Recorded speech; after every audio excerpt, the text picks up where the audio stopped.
ഒരു നിമിഷം ചിന്തിച്ചു നോക്കൂ. നമ്മുടെ ജീവിതത്തിൽ എത്രയോ തെറ്റുകൾ, എത്രയോ വീഴ്ചകൾ, എത്രയോ പാപങ്ങൾ. ചില രാത്രികളിൽ നമുക്ക് ഉറങ്ങാൻ പോലും കഴിയില്ല. ഞാൻ ചെയ്തത് ദൈവം എങ്ങനെ ക്ഷമിക്കും? എന്നെ പോലെയുള്ള ഒരാളെ ഇനി ദൈവം സ്വീകരിക്കുമോ? എന്നിങ്ങനെയുള്ള ചോദ്യങ്ങൾ നമ്മുടെ ഹൃദയത്തെ തകർക്കാറുണ്ട്.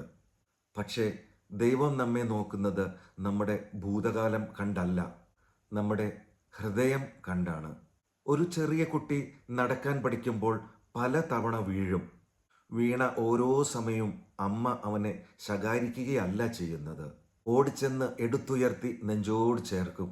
കാരണം അമ്മയ്ക്ക് അവൻ്റെ വീഴ്ചയേക്കാൾ വലുതാണ് അവനോടുള്ള സ്നേഹം. അതുപോലെയാണ് നമ്മുടെ ദൈവവും. നമ്മൾ വീണെടുത്ത് നമ്മെ ഉപേക്ഷിക്കാതെ നമ്മെ ഉയർത്തിപ്പിടിക്കുന്ന പിതാവാണ് അവിടുന്ന്. നമ്മുടെ യോഗ്യത കൊണ്ടല്ല, നമ്മുടെ വിശുദ്ധി കൊണ്ടും അല്ല, നമ്മുടെ നല്ല പ്രവൃത്തി കൊണ്ടുമല്ല. അവിടുത്തെ അളവറ്റ കൃപ കൊണ്ടാണ് നമുക്ക് വീണ്ടും എഴുന്നേൽക്കാൻ കഴിയുന്നത്. ഒരു കടലാസിൽ ഒരു കറുത്ത മഷി വീണാൽ നമ്മൾ അത് വലിച്ചെറിയും. പക്ഷേ ഒരു ചിത്രകാരൻ അതേ മഷിയെ മനോഹരമായ ഒരു ചിത്രമാക്കും. അതുകൊണ്ട് ലോകം വിലയില്ലെന്ന് പറഞ്ഞ ജീവിതത്തെ ദൈവം തൻ്റെ കൃപ കൊണ്ട് പുതിയ സൃഷ്ടിയാക്കുന്നു. ഒരുപക്ഷെ ഈ വീഡിയോ കാണുന്ന നിങ്ങളിൽ ആരെങ്കിലും ഇന്ന് ഒരുപക്ഷെ തകർന്നിരിക്കുകയായിരിക്കാം, കരഞ്ഞുകൊണ്ടിരിക്കുകയായിരിക്കാം, എൻ്റെ ജീവിതം അവസാനിച്ചു എന്ന് കരുതുന്നുണ്ടാകും.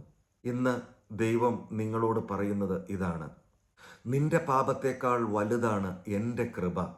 നിന്റെ മുറിവുകളേക്കാൾ ആഴമുള്ളതാണ് എൻ്റെ സ്നേഹം. നിന്റെ ഭൂതകാലത്തേക്കാൾ മഹത്തരമാണ് ഞാൻ നിനക്കായി ഒരുക്കി വച്ചിരിക്കുന്ന ഭാവി. അതിനാൽ കുറ്റബോധത്തിലല്ല, കൃപയിൽ ജീവിക്കൂ. നിരാശയിൽ അല്ല, പ്രത്യാശയിൽ നടക്കൂ.